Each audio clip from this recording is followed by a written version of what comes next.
নমস্কার, আমি ফাল্গুনী মুখোপাধ্যায়। আপনারা দেখছেন আমাদের channel edu help Durgapur. Edu help দুর্গাপুরের আজকের এই এপিসোডে আপনাদের প্রত্যেককে স্বাগত জানাচ্ছি। বিশেষ করে যারা জেমাস পিজি 2024 এ অ্যাপ্লিকেশন করেছিলেন, যার 14 মে অ্যাপ্লিকেশনের লাস্ট ডেট ছিল, আপনারা রেজিস্ট্রেশন পার্ট নয়, রেজিস্ট্রেশন পার্ট ছাড়া আপনি যে মূল অ্যাপ্লিকেশন পার্ট ছিল, সেই অ্যাপ্লিকেশন পার্টে যদি আপনার কোনো ভুলভ্রান্তি হয়ে থাকে, তাহলে তার জন্য কারেকশন পোর্টাল খুলে দেওয়া হয়েছে।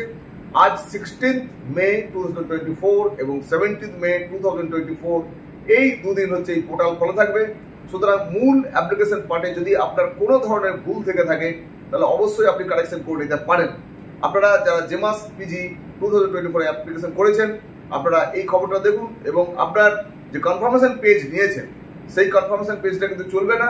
আপনি যখনই আবার কারেকশন করবেন, কারেকশন করার পরে রিভাইজ যে কনফার্মেশন পেজ, সেই কনফার্মেশন পেজটা আপনারা কিন্তু আবার ডাউনলোড করে সেটাকে অবশ্যই প্রিন্ট করে রাখবেন এবং আগের থেকে পুরোটাই ছেড়ে ফেলে দেবেন।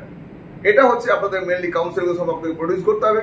সুতরাং রিভাইজড এই যে কনফার্মেশন পেজ, এটা কিন্তু জরুরি।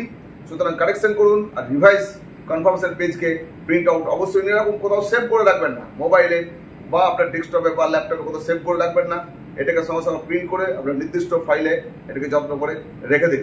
প্রত্যেকে ভালো থাকুন, দেখতে থাকুন আমাদের চ্যানেল এডু হেল্প দুর্গাপুর। সঙ্গে থাকবেন। আবার দেখা হবে নতুন এপিসোডে।